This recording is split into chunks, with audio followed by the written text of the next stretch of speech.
India's first organic ice cream. Better ingredients, better ice cream. Organic Creamery by Iceberg. Welcome to News and Nijalu. This is Lumbini.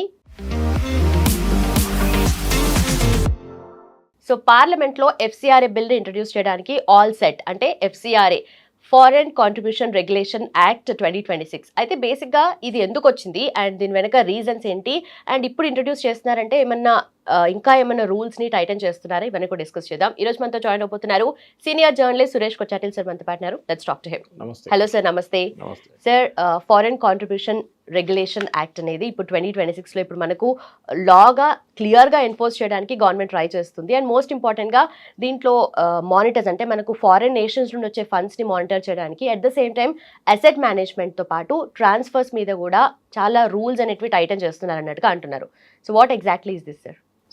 మనం foreign ఈ regulation అంటే contribution regulation act అనేది 2010లో ఇది ఒకసారి modify అయింది అన్నమాట పార్లమెంట్లో. It's an act of parliament. 2010లో ఎవరు ఉన్నారు? మన్మోహన్ సింగ్ గవర్నమెంట్ ఉన్నారు. సో న్యాచురల్లీ బీజేపీనో లేకుంటే మోదీ గారినో తప్పట్లేము, వాళ్ళు తీసుకొచ్చారండి. దీనికి కారణం ఏంటంటే చాలా మటుకు ఈ బయట నుంచి వచ్చే ఫండ్స్ ఇక్కడున్న ఎన్జిఓలు చాలా మటుకు మిస్యూజ్ చేశారు. సో దాన్ని అడ్డుకోవడానికి గవర్నమెంట్ తీసుకొచ్చిన ఒక చట్టం ఇది.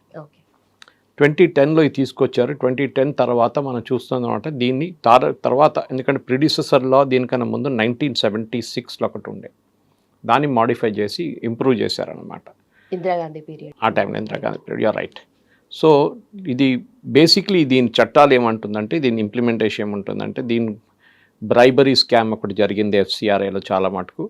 సిబిఐ ఎఫ్సిఆర్ఐ ఆఫీషియల్స్ ఎన్జిఓలు కుమ్మక్కై చేసిన పనులు 2022లో సిబిఐ రేడ్ చేసి వీళ్ళ మీద చట్టాలు తీసుకొచ్చారు. మన్మోహన్ సింగ్ గవర్నమెంట్ దీన్ని ఎందుకు తీసుకొచ్చారంటే దానికి కారణం ఒకటి ఉంది. Kudankulam nuclear power plant project వ్యతిరేకంగా పెద్ద ఒక క్యాంపెయిన్ నడిపించారు. అది మనం అనుకున్న ఇనిషియల్ అక్కడున్న లోకల్ ప్రజలు చేశారు. వాళ్ళకు రేడియేషన్ కన్సర్న్స్ ఉంటుంది, ఇది న్యూక్లియర్ పవర్ ప్లాంట్ వస్తే మాకు ప్రాబ్లం ఉంటుంది, అది ఇది అని చెప్పేసి. కానీ చేపించిందంతా చర్చ్ వాళ్ళు.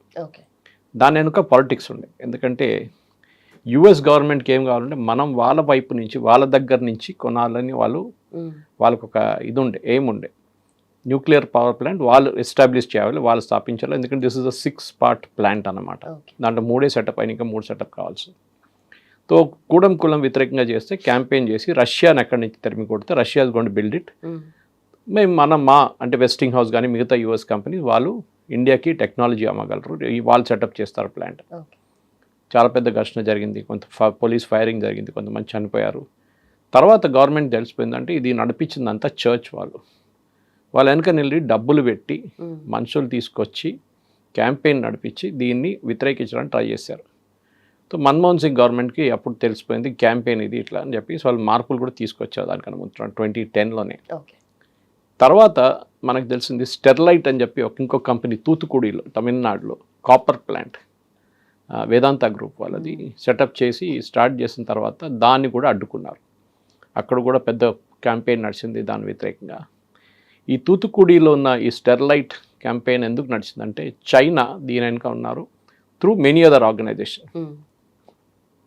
వాళ్ళ ఫ్రంటల్ కమ్యూనిస్ట్ ఆర్గనైజేషన్స్ని వాడుకొని చర్చ్ని ఇన్ఫ్లుయెన్స్ చేసి మళ్ళీ ఇదే గొడవ చేశారు వాళ్ళు. స్టెర్లైట్ బంద్ చేసేసారు. యాక్చువల్లీ పొల్యూషన్ నార్మ్స్ కానీ అది మీట్ కాలేదని చెప్పి సుప్రీంకోర్టు దాని వ్యతిరేకంగా ఒక పిటిషన్ వచ్చినప్పుడు వాళ్ళు బ్యాన్ చేసేసారు. అప్పుడు దాకా మనం ఇనీషియల్ స్టేజ్లో మనం ఇంపోర్ట్ చేస్తుండే కాపర్ మన దేశానికి. అండ్ కాపర్ అనేది ప్రతి దాంట్లో వాడుకుంటాం, ప్రతి ఎలక్ట్రానిక్ ఐటెంలో ఉంటుంది, ఈవెన్ హౌస్ హోల్డ్ ఐటమ్స్లో మీకు కనిపిస్తుంది, కాపర్ వెసల్స్ కనిపిస్తుంది మీకు. అది కాకుండా మీకు నార్మల్ ఇండస్ట్రీలో కూడా మోటార్ వెహికల్స్లో అన్ని ప్లేసెస్లో కాపర్ కనిపిస్తుంది మీకు. సో మనం ఇంపోర్ట్ చేస్తుండే బయట నుంచి. కానీ స్టెర్లైట్ సెటప్ చేసిన తర్వాత మనం ఎక్స్పోర్ట్ చేయడం మొదలుపెట్టాం. అంటే మనకున్న కెపాసిటీ సరిపోయింది, మనకున్న డిమాండ్ సరిపోయిన తర్వాత ఎక్స్పోర్ట్ చేయడం మొదలుపెట్టారు. ఆ మార్కెట్ చైనాని కొట్టారు ఇమ్మీడియట్గా వెళ్ళి. చైనాకే పెద్ద ప్రాబ్లం అయిపోయింది, చైనా అండ్ పాకిస్తాన్. ఎందుకంటే పాకిస్తాన్ వీళ్ళకు రా మెటీరియల్ సప్లై చేస్తుండే చైనాకి. సో ఇది ఎట్లయినా అడ్డుకోవాలని చెప్పి దీన్ని క్యాంపెయిన్ నడిపించారు, స్టెర్లైట్ క్లోజ్ చేయించారు. స్టెర్లైట్ క్లోజ్ చేసిన తర్వాత India is now a net importer of copper. మనం మళ్ళీ ఇంపోర్ట్ చేసుకుంటాం. ఎవరి దగ్గర నుంచి? చైనా దగ్గర నుంచి. సో ఇది మన దేశంలో నడుస్తున్న క్యాంపెయిన్, ఈ ఎన్జిఓల పని ఇది. ఒక 80% మంది ఇదే పని చేస్తారు, ఒక 20% జెన్యున్ పని చేస్తారు. మన దేశంలో 25,000 ఎన్జిఓల లైసెన్సెస్ క్యాన్సిల్ చేశారు మోదీ గవర్నమెంట్ వచ్చిన తర్వాత. ఆల్మోస్ట్ ఒక 16,000 మంది వాళ్ళ 15,000 సంథింగ్ వాళ్ళ రిజిస్ట్రేషన్ ల్యాప్స్ అయిపోయిందని ఇంటిమేట్ చేశారు గవర్నమెంట్. అంటే మీరు 5 సంవత్సరాల్లో ఏ ఎన్జిఓ అయినా కానీ, ఏ సొసైటీ అయినా కానీ, ఏ అసోసియేషన్ కానీ మీరు ఎఫ్సిఆర్ఐ తీసుకుంటే మీరు రిజిస్టర్ చేయాల్సి వస్తుంది. ఏదో ఒకసారి తీసుకుంటే అయిపోతుందని కాదు. సో దాంట్లో 14,000 15,000 మంది పోయారు. సో టోటల్ మన దగ్గర ఉన్న 50,000లో ఇప్పుడు ఉన్నది 15,000, 14,000 సంథింగ్ ఎన్జిఓలు ఉన్నారు. దాంట్లో మ్యాక్సిమం సౌత్ ఇండియాలో ఉన్నది ఎక్కువ, కొంచెం నార్త్ ఈస్ట్లో ఎక్కువ ఉన్నారు. మళ్ళీ ఇది ఒక ఎఫ్సిఆర్ఏ రిజిస్ట్రేషన్ చేయాలంటే దానికి కావాల్సిన చాలా చట్టాలు ఉన్నాయి. One of the main thing is centralised bank account ఉండాలి. మీరేదో పల్లెటూరులో వెళ్ళి ఒక బ్యాంక్ అకౌంట్ ఓపెన్ చేసి అక్కడి నుంచి ఆపరేట్ చేస్తే సెంట్రల్ గవర్నమెంట్ దాన్ని మానిటర్ చేయలేరు. సో వీళ్ళు ఏం చేస్తారు, ఇప్పుడు సెంట్రల్ గవర్నమెంట్ ఏం చేస్తారు, చట్టం తీసుకొచ్చినప్పుడు నుంచి ఉంది. State bank of India parliament branch అని చెప్పి ఒక బ్రాంచ్ ఉంది ఢిల్లీలో. ఈ బ్రాంచ్లోనే వీళ్ళు అకౌంట్ ఓపెన్ చేయాలి. మీరు ఇప్పుడు ఉన్న దాని ప్రకారం మీరు ఎక్కడి నుంచైనా ఆపరేట్ చేసుకోవచ్చు దాని తర్వాత, కానీ అకౌంట్ అక్కడి నుంచి ఉంటుంది. సో సెంట్రల్ గవర్నమెంట్ ఉన్న ఏజెన్సీస్ అక్కడి నుంచి మానిటర్ చేస్తారు. అది ఈడీ ఉండొచ్చు, అది సిబిఐ ఉండొచ్చు, లేకుంటే ఈవెన్ ఇన్కమ్ ట్యాక్స్ డిపార్ట్మెంట్ ఉండొచ్చు. వాళ్ళు కాన్స్టెంట్గా మానిటర్ చేస్తుంటారు ఎంత డబ్బులు వస్తున్నాయి, ఎంత డబ్బులు పోతున్నాయి. సో ఇది ఎఫ్సిఆర్ఐది జరిగిందన్నమాట. ఇప్పుడు ఎఫ్సిఆర్ఐలో కొంచెం అమెండ్మెంట్స్ తీసుకొస్తున్నారు గవర్నమెంట్. అది మనం అర్థం చేసుకోవాలి, ఎందుకు ఈ అమెండ్మెంట్స్ తీసుకొస్తున్నారు, దాని రీజనింగ్ ఏంటి. ఈ ఎఫ్సిఆర్ఐని చాలా మటుకు మిస్యూజ్ చేసుకుంటున్నారు. అంటే మీరు తీసుకొచ్చిన దాని కాదు డబ్బులు వాడుకుంటున్నారు. మీరు ఫర్ ఎగ్జాంపుల్ మీరు ఎడ్యుకేషనల్ పర్పస్ అని చెప్పి బయట నుంచి ఒక 50 కోట్లు తెచ్చుకుంటారు ఫారిన్ కరెన్సీలో, కానీ ఆ 50లో మీరు 10 కోట్లు కూడా వాడరు. మిగతా 40 కోట్లు ఎక్కడ పోయింది ఎవరికి తెలియదు. అన్ని ఫేక్ అకౌంట్లు తయారు చేసి, అన్ని ఫేక్ బిల్స్ తయారు చేసి, మేము ఆ బిల్డింగ్ కట్టాము, ఈ బిల్డింగ్ కట్టాము, అక్కడ స్కూల్ కట్టాము, ఇక్కడ స్కూల్ కట్టామని చెప్పి, ఒకటి ఆంధ్రప్రదేశ్లో స్కూల్, ఒక తమిళనాడులో స్కూల్, ఒకటి నాగాలాండ్లో స్కూల్, ఒకటి ఛత్తీస్గఢ్లో స్కూల్ అని చెప్పి అట్లా చేస్తారనమాట. ఇప్పుడు గవర్నమెంట్ అంటున్నారు సారీ, ఈ అమెండ్మెంట్లో you have to be region specific, geographically. అంటే మీరు ఆంధ్రప్రదేశ్లో మీ ఎన్జిఓ ఉంది, మీరు ఇక్కడే ఆపరేట్ చేస్తున్నారా, ఆ స్పెసిఫిక్ ఇవ్వాలి. Okay, then you register like that. ఏదో 10 చోట్లలో మీరు మొదలు పెడితే కన్ఫ్యూజన్ అయిపోతుంది, ట్రాక్ చేయడానికి చాలా కష్టం అయిపోతుంది, మిస్యూజ్ ఉంటుంది. రెండవది మీరు ఏం చేస్తున్నారో దానికి 5 హెడ్స్ ఆఫ్ అకౌంట్లో తీసుకొచ్చారు. రిలీజియస్, కల్చరల్, మీరు హెల్త్ కేర్ ఉంటుంది, ఇట్లాంటి 5 హెడ్స్ ఆఫ్ అకౌంట్లో తీసుకొచ్చారు గవర్నమెంట్. ఇప్పుడు ఈ చట్టంలో కొత్త దాంట్లో amendment, this is FCRA amendment. FCR చట్టం ఉంది, దాన్ని అమెండ్ చేస్తున్నారు అన్నమాట. సో దాని ప్రకారం మీరు స్పెసిఫిక్లీ ఈ 5 కండిషన్స్కే తీసుకురావాల్సి వస్తుందన్నమాట. ఈ యూపీఏ హయాంలో ఈ చట్టాలన్నీ తీసుకొచ్చిన 2010లో చాలా అంబిగ్వస్ ఉండేవి, క్లారిటీ లేకుండే. మీరు దేనికి తీసుకొస్తున్నారు, దేనికి వాడుతున్నారో క్లారిటీ లేదన్నమాట. సో ఇది ఒక పెద్ద మిస్యూస్ ఆ టైంలో జరిగింది, మీకు తెలిసి ఉంటుంది కూడా. ఇప్పుడు అమిత్ షా గారు మొన్న ఒక మీటింగ్ పెట్టారు జూన్లో, ఈ క్రిస్టియన్ రిలీజియస్ ఇన్స్టిట్యూషన్ హెడ్స్తో అందరిని పిలిపించి ఢిల్లీలో మాట్లాడారు. మీకేదో డౌట్స్ ఉందన్నారు ఎఫ్సిఆర్, నేను క్లారిఫై చేస్తాను అంటే వాళ్ళు క్వశ్చన్స్ అడిగారు దీని గురించి, సీజర్ ఆఫ్ అసెట్స్ గురించి, అది నేను ఎక్స్ప్లెయిన్ చేస్తాను మీకు. ఇదన్నీ అడిగిన తర్వాత అమిత్ షా గారు చెప్పారు, దేశంలో వస్తున్న మొత్తం అమౌంట్ది 30% ఈ క్రిస్టియన్ ఇన్స్టిట్యూషన్స్కి వెళ్తుంది. అది మేము చాలా మటుకు ట్రాక్ చేస్తున్నాం. దాంట్లో ఒక టోటల్ అమౌంట్లో ఒక 25-30% మిస్యూజ్ అవుతుంది కన్వర్జన్కి. అది మేము అడ్డుకుంటాం ఈ కొత్త చట్టంలో. కానీ మిగతా దాంట్లో మాకు ప్రాబ్లం లేదు, ఉన్నాయి అక్కడెక్కడ అవకతవకలు ఉన్నాయి, కానీ we'll manage that, we will have to track it. Audit ఉంటుంది, ఇన్కమ్ ట్యాక్స్ స్టేట్మెంట్ ఉంటుంది, రిటర్న్స్ ఫైల్ చేయాల్సి వస్తుంది. కానీ మిగతా 70% మాకు ప్రాబ్లం. సో దాని తర్వాత డీటెయిల్ డిస్కషన్ తర్వాత వీళ్ళందరూ వెళ్ళారు, బిషప్స్ కానీ ఫాదర్లు కానీ వీళ్ళు కార్డినల్స్ అందరూ వెళ్ళిపోయి దే వర్ వెరీ హ్యాపీ. వాళ్ళకన్నా మాకు ప్రాబ్లం లేదు బిల్తో. కానీ కాంగ్రెస్ పార్టీకి ఉంది, ఎందుకంటే రిమైనింగ్ 70% ఎక్కడికి వెళ్తుంది, ఇది మనం అడగాల్సింది. ఎవరికి 70% డబ్బులు వస్తుంది. సో గవర్నమెంట్కి తెలుసు ఎవరి దగ్గరికి, ఎందుకంటే సెంట్రలైజ్ స్టేట్ బ్యాంక్లో ఉంది డీటెయిల్స్ అన్నీ. ఇప్పుడు జరుగుతున్న ఈ అమెండ్మెంట్ యాక్ట్లో చాలా క్లియర్గా కొన్ని ఫ్యాక్టర్స్ గవర్నమెంట్ తీసుకొస్తున్నారు, అంటే వాటర్ టైట్ చేసేస్తున్నారు అన్నమాట. మీకు తెలిసి ఉంటుంది ఒక టైంలో కాంగ్రెస్ పార్టీకి అప్పుడున్న terrorist sympathizer and later declared terrorist Zakir Naik 50 లక్షల రూపాయలు ఇచ్చాడు కాంగ్రెస్ పార్టీకి. తర్వాత ఈయన టెర్రరిస్ట్ అని తెలిసిన తర్వాత, టెర్రరిస్ట్ ప్రీచర్ అని తెలిసిన తర్వాత వాళ్ళు వాపస్ రిటర్న్ ఇచ్చారు కాంగ్రెస్ వాళ్ళు. ఆయన లేడు ఇక్కడ, ఆయన మలేషియాలో ఉన్నాడు ఇప్పుడు దాకా. సో మనం చూస్తున్నట్టు ఇప్పుడున్న దీని ప్రకారం ఈ మార్పులు తీసుకొస్తుంది లైసెన్సెస్ క్యాన్సిల్ చేయడంలో, రిజిస్ట్రేషన్లో, అది కాకుండా క్లోజర్ అయితే ఏం జరుగుతుందని చెప్పేసి చాలా మటుకు మార్పులు తీసుకొస్తున్నారు. So we'll go one by one అనమాట. ఒకటి, మీకు అప్రూవల్స్ తీసుకోవాల్సి వస్తుంది అనమాట. మీరు దేనికి అప్రూవల్ తీసుకుంటున్నారు? Religious, cultural, educational, health care, అట్లాంటి రిలేటెడ్ వన్స్ ఉంటుంది, దానికే మీరు అప్రూవల్ తీసుకోవాలి.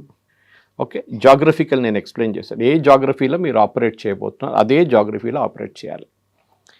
స్ట్రిక్ట్ రిలీజియస్, ఇప్పుడు మీరు స్కూల్స్లో ఏం జరుగుతుందంటే, మనం వి అప్రిషియేట్ క్యాథలిక్ ఇన్స్టిట్యూషన్స్ అంటే కాన్వెంట్స్ చాలా మంచిది, వాళ్ళు చేసిన సేవలు ఎప్పటి నుంచో బాగానే ఉంటుంది. కానీ అక్కడ ఒక రిలీజియస్ బెంట్ ఆఫ్ మైండ్ ఉంటుంది, ఒక చర్చ్ ఉంటుంది దాని లోపల. హిందూ పిల్లల్ని కూడా తీసుకెళ్తారు, ముస్లిం పిల్లలు ఉంటే వాళ్ళని కూడా తీసుకెళ్తారు చర్చ్ లోపల. They don't give an option, మీరు క్లాస్లో కూర్చోండి, మీరు క్రిస్టియన్ పిల్లల్ని తీసుకెళ్తాం. అది కాకుండా అక్కడ కొంతమంది ఏం చెప్తారు, ఆర్ఫనేజెన్స్లో పిల్లలు ఉంటారు, అమ్మ నాన్న లేని వాళ్ళని కన్వర్ట్ చేస్తున్నారు. ఇదంతా అబ్జర్వ్ చేస్తున్నారు గవర్నమెంట్ అన్నమాట. దీంట్లో అన్నిటికంటే పెద్ద దెబ్బ వీళ్ళకి ఎక్కడ దాకిందంటే, మొన్ననే ఒక సుప్రీంకోర్టు జడ్జ్మెంట్ వచ్చింది, which was a part of the Madras high court judgment, that ఒకసారి మీరు కన్వర్ట్ అయితే మీకు ఎస్సీ స్టేటస్ ఉండదు, షెడ్యూల్ కాస్ట్, ట్రైబ్ మీరు ఉంచుకోవచ్చు. But if you convert from Hinduism to Islam or Christianity or any other religion, మీది SC status పోతుంది. దానికి కారణాలు ఉన్నాయి. ఎందుకంటే హిందూ రిలీజన్లోనే డిస్క్రిమినేషన్ ఉందని చెప్పి ఎస్సీ ఎస్టీ స్టేటస్ తీసుకొచ్చారు, schedule tribe and schedule caste. దాని తర్వాత ఓబీసీలు కూడా ఇంక్లూడ్ చేశారు. కానీ క్రిస్టియానిటీలో అది లేదంటున్నారు, దానికోసం కదా క్రిస్టియానిటీకి వెళ్ళింది వీళ్ళు. కానీ అక్కడ కూడా ఉందంటే మళ్ళీ మీరు క్రిస్టియానిటీకి ఎందుకు వెళ్ళారు, ఆర్ ఇస్లాంకి వెళ్ళారు? అక్కడ డిస్క్రిమినేషన్ ఉందంటే మళ్ళీ క్యాస్ట్ లేదు ఇస్లాంలో. కోర్స్ వాళ్ళకి షియా సున్నీ అట్లాంటివి ఉన్నాయి కొన్ని. ఈవెన్ నార్త్ ఇండియాకి వెళ్తే, మీరు కాశ్మీర్కి వెళ్తే బకర్వాల్ చెప్పే కమ్యూనిటీ ఉంటారు Jammu Kashmir, they are ST schedule tribe. వాళ్ళు ఈ మేకల్ని చేస్తారు వాళ్ళు అనమాట, they take care of herding of the sheeps.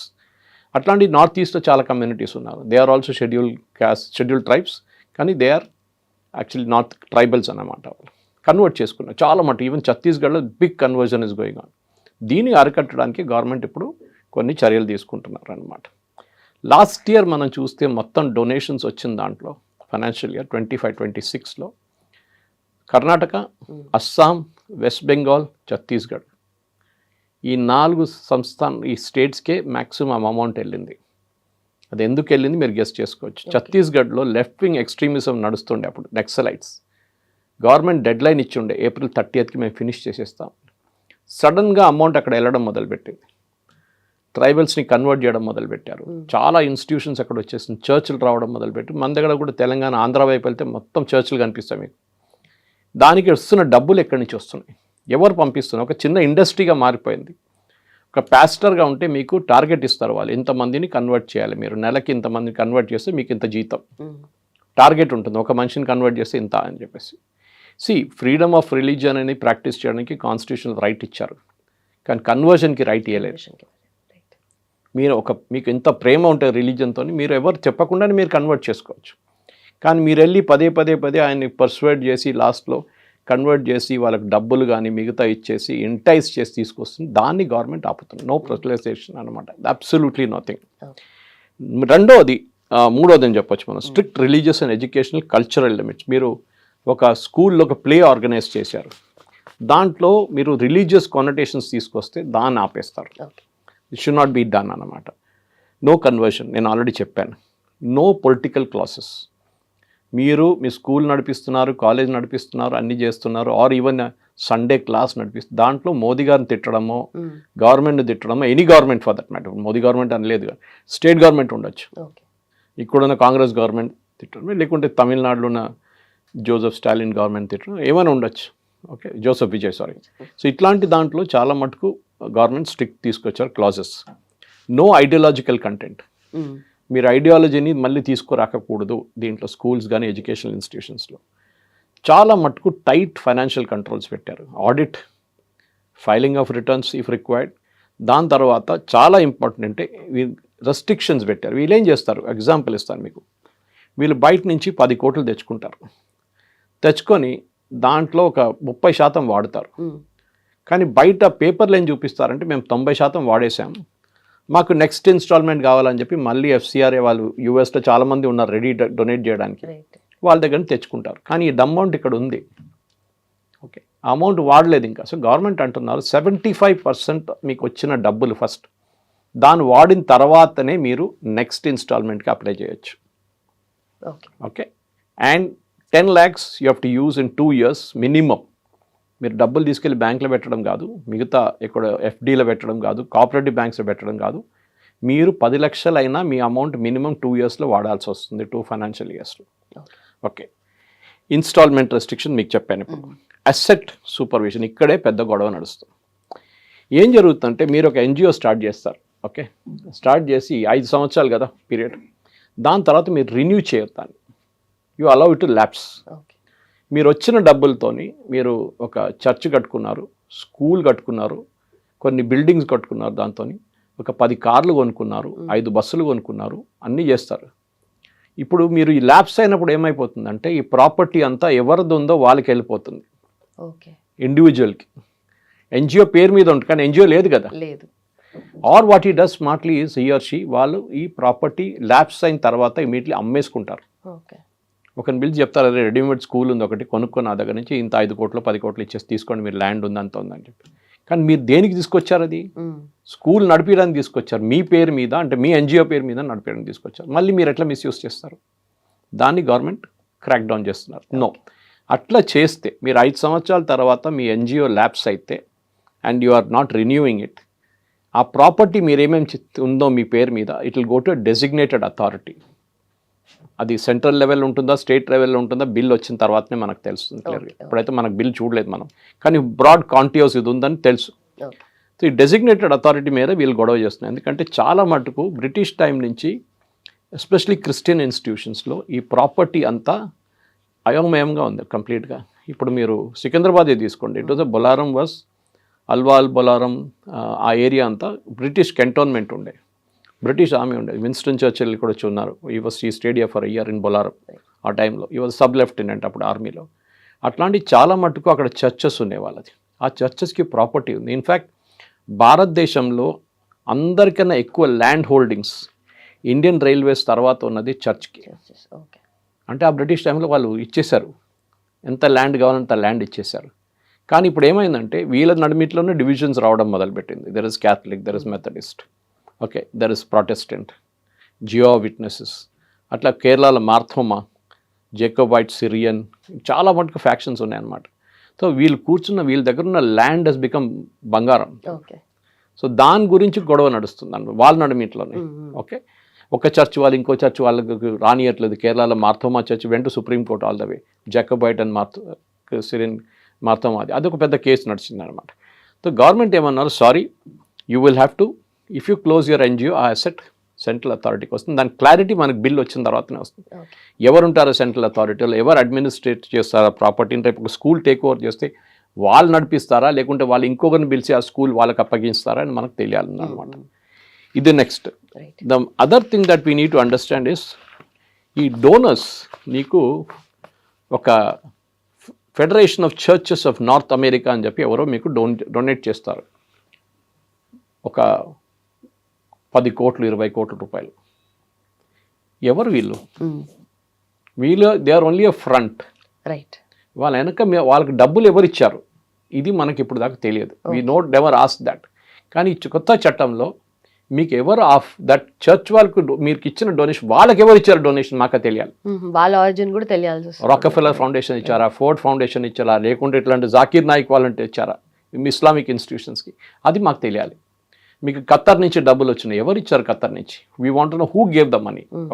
ఒక మాస్క్ కట్టడానికో ఒక మద్రసా స్టార్ట్ చేయడానికి ఎవరు ఇచ్చారో డబ్బులు, దట్ అల్టిమేట్ డోనర్ ఇవాళ దాకా హిడెన్ ఉంది. ఇప్పుడు అల్టిమేట్ డోనర్ ఎవరైనా తెలిసిపోతుంది అనమాట. ఇంకోటి పబ్లికేషన్ ట్రాకింగ్. వీళ్ళు ఏం చేస్తారంటే చాలా మటుకు న్యూస్ పేపర్స్ని స్పాన్సర్ చేస్తారు. ఫర్ ఎగ్జాంపుల్ కేరళలో దీపిక అని ఉంది, it is run by the church news paper, regular news paper, daily news paper. అట్లనే ఈవెన్ ఇస్లామిస్ట్ వాళ్ళకు కూడా న్యూస్ పేపర్ ఉంది, చంద్రిక అని చెప్పేసి. కానీ వాళ్ళు చెప్తే మాట్లాడుతున్నప్పుడు వాళ్ళు అంటారు మేము సెక్యులరు అది ఇది అంటారు, కానీ వాళ్ళ అజెండా ఒకటే. అది కాకుండా వీళ్ళు చాలా మటుకు మ్యాగజైన్ స్పాన్సర్ చేస్తారు, దాంట్లో చాలా మటుకు గవర్నమెంట్ వ్యతిరేకత ఆర్టికల్స్ కానీ మిగతా దాన్ని పబ్లిష్ చేస్తారు. వీళ్ళు వెబ్సైట్స్ మెయింటైన్ చేస్తారు, వీళ్ళు సోషల్ మీడియా హ్యాండిల్స్ మెయింటైన్ చేస్తారు, ఒక క్యాంపెయిన్ నడిపిస్తారు. ఇప్పుడు కూడంకులం లాంటిది చాలా మటుకు ఇప్పుడు కాక్రోచ్ జనతా పార్టీ ప్రొటెస్ట్ అంటే మీరు చూస్తుంటే చాలా మటుకు సోషల్ మీడియా హ్యాండిల్స్లో వస్తుంటాయి. These are all sponsored by these people. ఆ జీతం ఇచ్చి వాళ్ళకి డబ్బులు ఇచ్చి నడిపిస్తున్న క్యాంపెయిన్ ఉంటుంది. సో గవర్నమెంట్ ఏమంటున్నారంటే you have to report all your social media handles. నాకు సంబంధం లేదని చెప్పకండి, మీరు డబ్బులు ఇస్తున్నారు, రేపు తెలిస్తే అంతే సంగతి, పనిష్మెంట్ ఉంటుంది. News paper, magazine, any printed matter, online, offline, social media, digital media మొత్తం డిస్క్లోజ్ చేయాలి. ఇప్పుడు దాకా అది లేకుండా చట్టంలో. సో ఈ అమెండ్మెంట్లో అది కూడా వస్తుంది. అండ్ ఇన్వెస్టిగేషన్, సెంట్రలైజ్డ్ ఇన్వెస్టిగేషన్, ఇప్పుడు దాకా స్టేట్ లెవెల్ ఇన్వెస్టిగేషన్ కాకుండా సెంట్రల్ లెవెల్ నుంచి ఇన్వెస్టిగేషన్ ఉంటుంది. దాంట్లో క్లియర్గా సెంట్రల్ గవర్నమెంట్ వాళ్ళ సిబిఐ ఉండొచ్చు, ఇంకెవరైనా ఉండొచ్చు, ఈడీ ఉండొచ్చు, దే విల్ ఇన్వెస్టిగేట్, వాళ్ళు పెనల్టీ వాళ్ళు డిసైడ్ చేస్తారు. రేషనలైజ్ చేశారు పెనల్టీస్ అంతా. అంటే ముందు ఒక్కొక్క స్టేట్కి ఒక్కొక్క రూల్, ఒక్కొక్క టైంలో ఒక్కొక్క అమెండ్మెంట్లో ఒక్కొక్క చట్టం వచ్చినప్పుడు, ఇప్పుడు మీరు అమౌంట్ మిస్యూజ్ చేస్తే 30% ఆఫ్ ద అమౌంట్ మిస్యూజ్ చేస్తుంది గవర్నమెంట్ పెనల్టీగా పెడతారు, or 1 lakh whichever is higher. Okay, అంటే మినిమం 1 lakh అని ఉంటుంది పనిష్మెంట్ మీకు. ఇంప్రిజ్మెంట్ దీనికన్నా ముందు 5 సంవత్సరాలు ఉండే, అది తగ్గించి 1 year చేశారు. అది మంచిదే కదా, వీళ్ళు అప్రిషియేట్ చేయాలి. కానీ దాని మీద కూడా గొడవ చేస్తుంటారు వీళ్ళు. ఇదన్నీ చట్టాలు తీసుకొచ్చి అమిత్ షా గారు ఇప్పుడు దాన్ని ప్రజెంట్ చేయబోతున్నారు. బహుశా మండే రోజు it might come to parliament and it requires a simple majority. 2/3 majority అక్కర్లేదు. ఉమెన్స్ రిజర్వేషన్ బిల్లో డీలిమిటేషన్ పార్ట్ ఉండే చూడండి, దాట్ కాన్స్టిట్యూషన్ 2/3 మెజారిటీ కావాలి దానికి. దీనికి సింపుల్ మెజారిటీ పాస్ అయిపోతుంది లోక్సభలో, రాజ్యసభలో ఏ ఇష్యూ ఉండదు.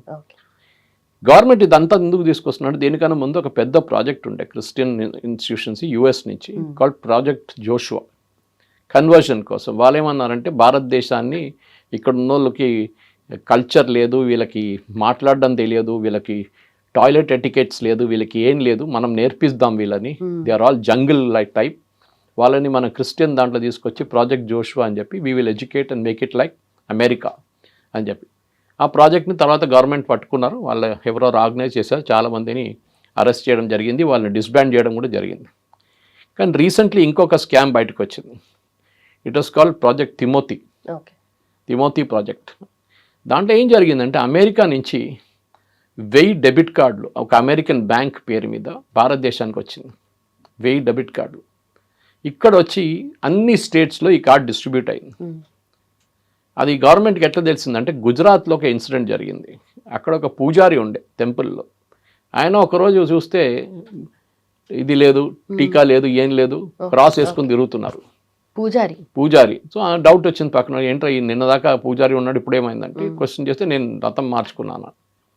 వచ్చా ఓకే ఫైన్, మీ చాయిస్ మీద అని చూస్తే వాళ్ళ కొడుకు మొన్నదాకా స్కూటర్ మీద తిరుగుతున్నాడు, కార్లో తిరుగుతున్నాడు. ఇప్పుడు ఏమనంటే నేను చదువుకుంటున్నా అంటాడు, ఏది కాలేజీలో చదువుకుంటున్నాడు, ఏది థియాలజీ, ఇన్ క్రిస్టియన్ థియాలజీ గురించి, అంటే వాడు కూడా మారిపోయాడు. సో వీళ్ళు బ్యాక్గ్రౌండ్ ఇన్వెస్టిగేట్ చేస్తే వాడికి బ్యాంక్ అకౌంట్లో ప్రతి నెల 2,50,000 రూపాయలు వచ్చి పడుతుంది. అది కాకుండా ఈ కారు ఇదంతా వాళ్ళకి ఇచ్చారు. చదువుకుంటున్నాడు, స్టూడెంట్ థియాలజీ. అక్కడి నుంచి ఇన్వెస్టిగేషన్ మొదలు పెడితే ఈ 1000 కార్డులు ట్రాక్ చేశారు అక్రాస్ ద కంట్రీ. ఇదే ఒకటే బ్యాంక్, యుఎస్ బ్యాంక్ నుంచి 1000 కార్డులు ఇండియాలో సర్క్యులేట్ అవుతుంది. ఒకటే పేరు మీద సుభాష్ కుమార్ మీద ఉన్నది 1000 కార్డులు తయారు చేసి డిస్ట్రిబ్యూట్ చేసి, కొంతమంది ₹1,00,00,000 విత్డ్రా చేస్తున్నారు, కొంతమంది 50 లక్షలు విత్డ్రా చేస్తున్నారు, కొంతమంది 10 లక్షలు విత్డ్రా చేస్తున్నారు. అన్నీ ఒకటేసారి కాదు.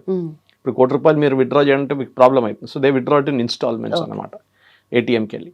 సో అట్లాంటి ఏటీఎం విత్డ్రాల్స్ జరిగింది. సో దానికి ఎందుకు చేశారంటే ఎఫ్సిఆర్ఏని సర్కమెంట్ చేయడానికి చేశారు వీళ్ళు. ఎఫ్సిఆర్ఏని వీళ్ళు ఏం చెప్తారు, ఒక బైపాస్ చేయడానికి చేశారు. ఎందుకంటే ఎఫ్సిఆర్ఏ నుంచి వచ్చి మీరు ట్రాక్ చేస్తారు, దీనికి ట్రాకింగ్ లేదు.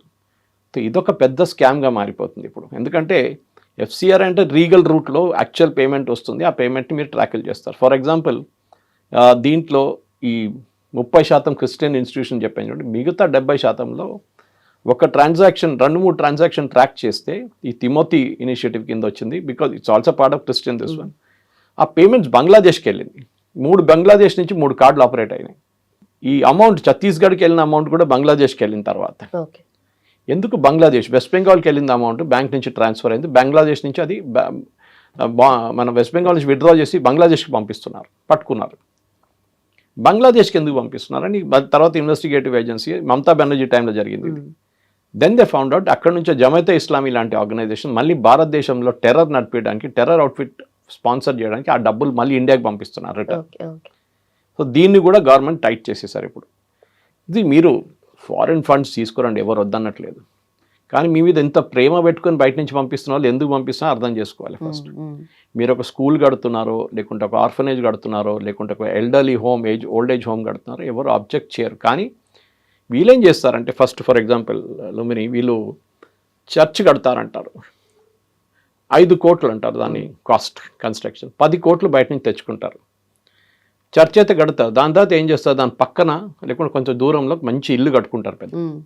ఎందుకు ఇల్లు అంటే ఇది మా ఫాదర్కి ఉండడానికి ఇల్లు అంటారు. చూస్తే ఆయన అక్కడ ఉండడు, ఆయన ఇంకా కూడా ఉన్నారు. ఈ ఇంట్లో ఈయన ఉన్నాడు, ఎవరు ఎన్జిఓ హెడ్ అక్కడ ఉంటాడు. తర్వాత ఇంకా 3 ఇల్లు కట్టుకుంటాడు. ఎవరికి అంటే ఇదంతా మా వీళ్ళు చర్చ్లో ఉన్న వాళ్ళు ఉన్నారు కదా, వాళ్ళు ఇక్కడ ఉంటారు. చూస్తే వీళ్ళు రిలేటివ్స్ ఉన్నారు అక్కడ, ఇదే డబ్బులు. తర్వాత చూస్తే 2 మర్సిడీస్ బెన్స్, ఒక BMW వస్తుంది. ఇదంటే ఇది మా ఫాదర్కి తిరగడానికి కావాలి. మీ ఫాదర్ మెర్సిడీస్లో తిరుగుతారా, ఇంకా చిన్న కార్లు ఏం దొరకలేదా ఇది. సో ఇట్లాంటి అమౌంట్ మిస్యూజ్ చేసుకుంటూ పోతారు. యాక్చువల్ చర్చ్ 30% ఖర్చు పెట్టారు, మిగతా 70% వెంట into these kind of things. వీటికి టాక్సేషన్ ఉండదు, ట్యాక్స్ ఎట్లయినా ఉండదు. There no taxation anyway for that, they have to file a return అంతే. కానీ ఇది ఒకటి ఉంది. సో మిస్యూజ్ జరుగుతుంది. So government is now saying మీరు దేనికి తీసుకొచ్చారో దానికే వాడాలి. You cannot change the nomenclature. So దీనికోసమే ఇంత పెద్ద గొడవ కాంగ్రెస్ పార్టీ చేస్తున్నారు. ఎందుకంటే వీళ్ళకి కేరళ నుంచి ఇనిషియలీ చాలా ప్రెషర్ ఉండేది. దానికోసం లాస్ట్ టైం పార్లమెంట్లో ఇంట్రొడ్యూస్ చేసి గవర్నమెంట్ విత్డ్రా చేశారు, దీన్ని అబేయన్స్లో పెట్టారు. ఇప్పుడు కాదు తర్వాత చూసుకుందామని చెప్పేసి అది ఇప్పుడు మళ్ళీ తీసుకొస్తుంది. ఎందుకంటే అక్కడ కేరళలో దీని గురించి పెద్ద క్యాంపెయిన్ ఉంది దీని వ్యతిరేకంగా. ఫర్ ఎగ్జాంపుల్ మీరు మణిపూర్లో జరిగిన కుకీ అండ్ మీటీస్ నడుమ ఇట్లా గొడవ. Meiteis are Hindus, Kukis are Christians from Myanmar, వాళ్ళు ఇండియన్స్ కాదు. వాళ్ళ నడుమ ఇట్లా గొడవ జరిగింది. మీకు తెలిసిన చర్చ్ తగలబెట్టారు, అది ఇదని చెప్పి పెద్ద గొడవ జరిగింది. అక్కడ ప్రాబ్లం ఏంటంటే డ్రగ్ మనీ. అది గోల్డెన్ ట్రయాంగిల్లో వస్తుంది. థాయిలాండ్, మయన్మార్, ఇండియా గోల్డెన్ ట్రయాంగిల్లో డ్రగ్స్ చాలా తయారవుతుంది అన్న హిల్లీ ఏరియాస్లో beyond Imphal. The government of India అప్పుడున్న ముఖ్యమంత్రి బీరేన్ సింగ్ దీని వ్యతిరేకంగా పెద్ద క్యాంపెయిన్ నడిపించారు, మొత్తం తగలబెట్టారు పాపీ ఫీల్డ్స్ అంతా. దానికోసం ఆయన వ్యతిరేకంగా అంత పెద్ద క్యాంపెయిన్ జరిగింది, అక్కడ ఘర్షణలు జరిగింది. It is nothing to with anything else. వీళ్ళేమంటారని హిందువులు తగలబెట్టారు మా poppy fields, which is illegal anyway. So దానికోసం దాని వ్యతిరేకంగా క్యాంపెయిన్ నడిపించారు. అక్కడ కూడా మనం చూసాం చాలామందిని, ఒక 2-3 అరెస్ట్ చేశారు బార్డర్లో. They were running a campaign from Myanmar in to India. Americans వాళ్ళిద్దరిని పట్టుకున్నారు. అక్కడ చూస్తే వాళ్ళు కూడా ఇదే డబ్బులు తీసుకొస్తున్నారు, దట్ టు ఇన్ క్యాష్. అప్పుడు మీరు అసలు ట్రాక్ చేయలేరు. మీరు బ్యాంకింగ్ అకౌంట్ నుంచి వచ్చిన డబ్బులు అంటే లీగల్గా ట్రాక్ చేయొచ్చు. ఇప్పుడు ప్రాజెక్ట్ తిమోతి లాగానే the same thing, Timothy project లాగా మిగతా కూడా ఇప్పుడు ఏం చేస్తున్నారంటే FCRA అవాయిడ్ చేయడానికి చాలా ఇన్ఫార్మల్ రూట్స్ తీసుకొస్తున్నారు. ఓకే, ఫర్ ఎగ్జాంపుల్ కారు కొంటారు, 10 కార్లు కొనేసి ఎవరో పేరు మీద ఉంటుంది కార్లు, తర్వాత 2 నెలల తర్వాత ట్రాన్స్ఫర్ చేస్తారు వాళ్ళు.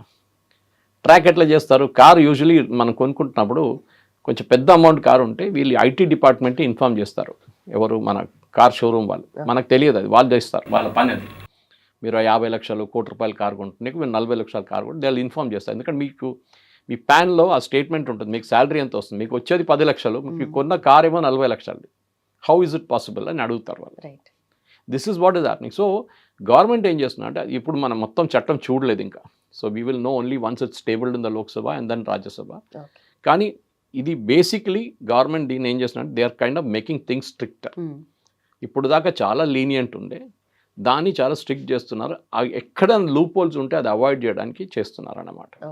కానీ దాని వ్యతిరేకంగా ఒక క్యాంపెయిన్ నడిపించడము, దాని వ్యతిరేకంగా బీజేపీ మైనారిటీ అని చెప్తున్నప్పుడు అమిత్ షా గారు చెప్పారు 30% క్రిస్టియన్స్కి వస్తుంది, దాంట్లో ఒక 30% ఫ్రాడ్ ఉంది, మిగతా 70% ఎవరికి వెళ్తుంది. ఇప్పుడు వచ్చే ప్రతి పెనీ మీద మనకైతే మానిటరింగ్ ఉంటుంది గవర్నమెంట్ అని చెప్పేసి. దురంధర్ సినిమా చూసారు కదా, దాంట్లో ఫేక్ నోట్ కరెన్సీ ప్రింటింగ్ ఒకటి ఉండే స్కీమ్ ఒకటి. వాళ్ళ బ్రదర్ ఎవరు ఇవాళ కూడా ఒక అసాసినేషన్ జరిగింది. Okay, Baloch, one fellow was killed and shot today. వాళ్ళ అక్కడ లయారీలో నిన్న అసాసినేషన్ అటెంప్ట్ జరిగింది ఒకటి. ఈ ఫేక్ నోట్ కరెన్సీ కూడా ఇదే ఉండే. అది ఇంకో వే ఆఫ్ డూయింగ్ థింగ్స్ అన్నమాట. నేపాల్ నుంచి ఇంట్రడ్యూస్ చేస్తారు, శ్రీలంక నుంచి ఇంట్రడ్యూస్ చేస్తారు ఇండియన్ కరెన్సీ, పాకిస్తాన్ ప్రింట్ చేస్తారు, ఇప్పుడు బంగ్లాదేశ్ కూడా ఉంది. సో దీన్ని కూడా మనం అరికట్టాల్సి వస్తుంది, దీన్ని కూడా ట్రాక్ చేయాల్సి వస్తుంది అనమాట.